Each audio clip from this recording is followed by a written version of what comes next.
Enemy Pie by Derek Munson, illustrated by Tara King.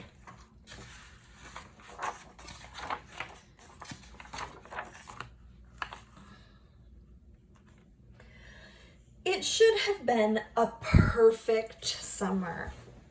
My dad helped me build a tree house in our backyard. My sister was at camp for 3 whole weeks, and I was on the best baseball team in town. It should have been a perfect summer, but it wasn't. It was all good until Jeremy Ross moved into the neighborhood right next door to my best friend Stanley.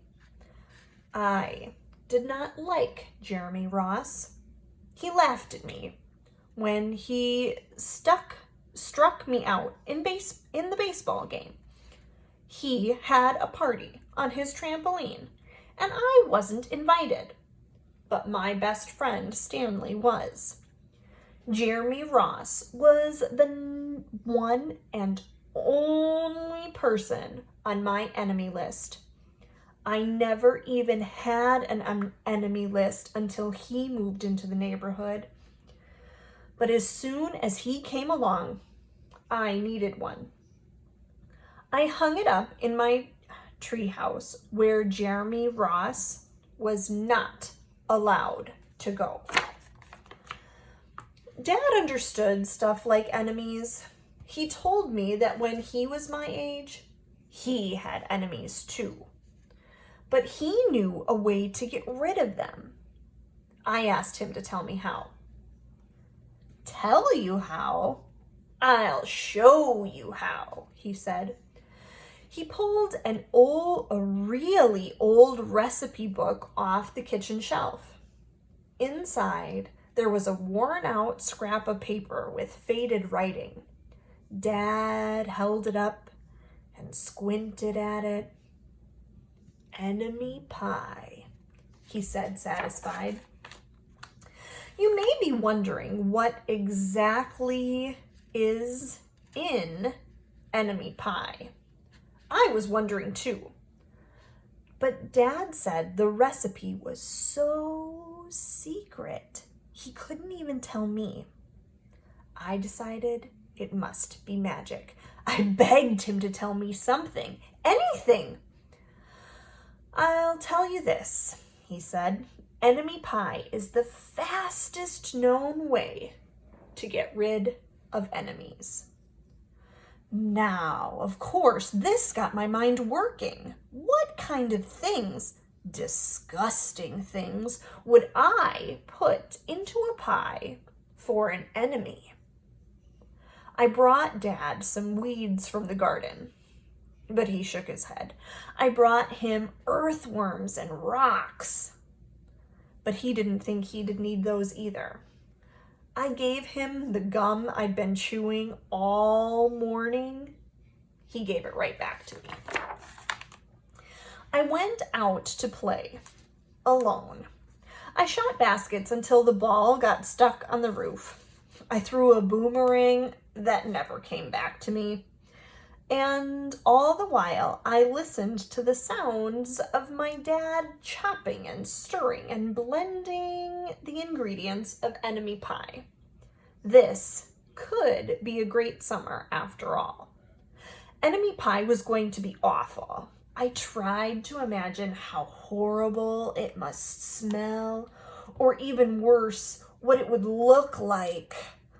But when I was in the backyard looking for ladybugs, I smelled something really, really, really good. And as far as I could tell, it was coming from our kitchen. I was a bit confused. I went in to ask Dad what was wrong. Enemy pie shouldn't smell this good. But Dad was smart. If enemy pie smelled bad, your enemy would never eat it, he said. I could tell he'd made enemy pie before. The buzzer rang. Dad put on oven mitts and pulled the pie out of the oven.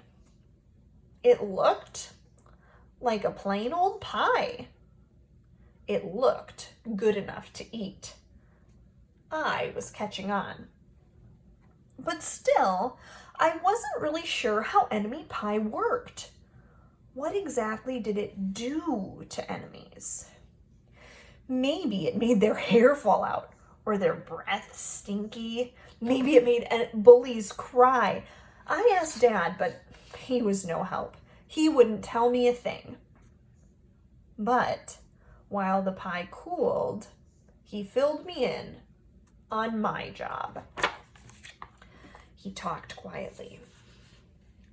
There is one part of enemy pie that I can't do. In order for it to work, you need to spend a day with your enemy. Even worse, you have to be nice to him. It's not easy, but that's the only way that enemy pie can work. Are you sure you want to go through with this? Of course I was. It sounded horrible. It sounded scary, but it was worth a try. All I had to do was spend one day with Jeremy Ross, then he'd be out of my hair for the rest of my life. I rode my bike to his house and knocked on the door. When Jeremy opened the door, he seemed surprised. He stood on the other side of the screen door and looked at me, waiting for me to say something. I was nervous. "Can you play?" I asked. He looked confused. "I'll go ask my mom," he said. He came back with his shoes in his hand. His mom walked around the corner to say hello. "You boys stay out of trouble," she said, smiling. We rode bikes for a while and played on the trampoline. Then we made some water balloons and threw them at the neighbor girls, but we missed. Jeremy's mom made us lunch. After lunch, we went to my house. It was strange, but I was kind of having fun with my enemy. He almost seemed nice. But of course, I couldn't tell Dad that, since he'd worked so hard to make this enemy pie. Jeremy Ross liked my basketball hoop. He said he wished he had a basketball hoop, but they didn't have room for one. I let him win a game, just to be nice. Jeremy Ross knew how to throw a boomerang. He threw it, and it came right back to him. I threw it, and it went over my house and into the backyard. When we climbed over the fence to find it, the first thing Jeremy noticed was my treehouse. My treehouse was my treehouse. I was the boss. If my sister wanted in, I didn't have to let her. If my dad wanted in, I didn't have to let him. And if Jeremy wanted in, "Can we go in?"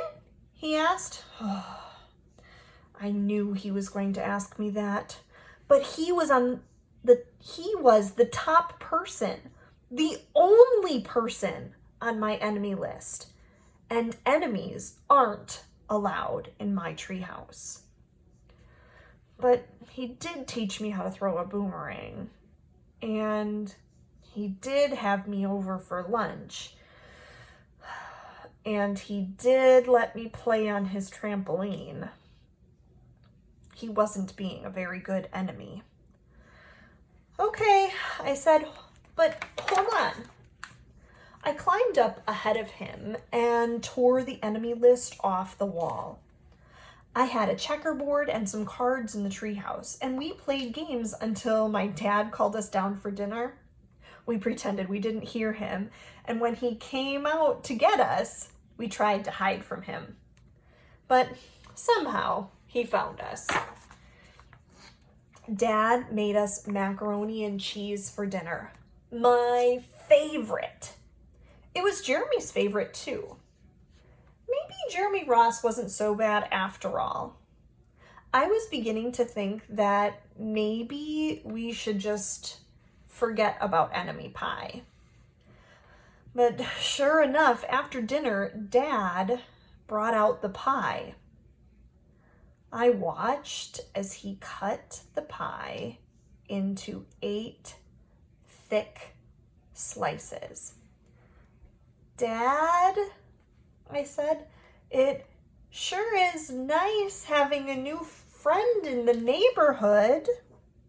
I was trying to get his attention and trying to tell him that Jeremy Ross was no longer my enemy, but Dad only smiled and nodded.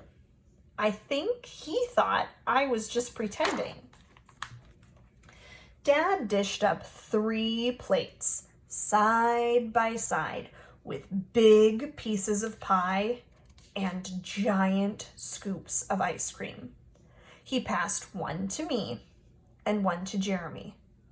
Wow, Jeremy said, looking at the pie. My dad never makes pie like this. It was at this point that I panicked. I didn't want Jeremy to eat enemy pie. He was my friend. I couldn't let him eat it.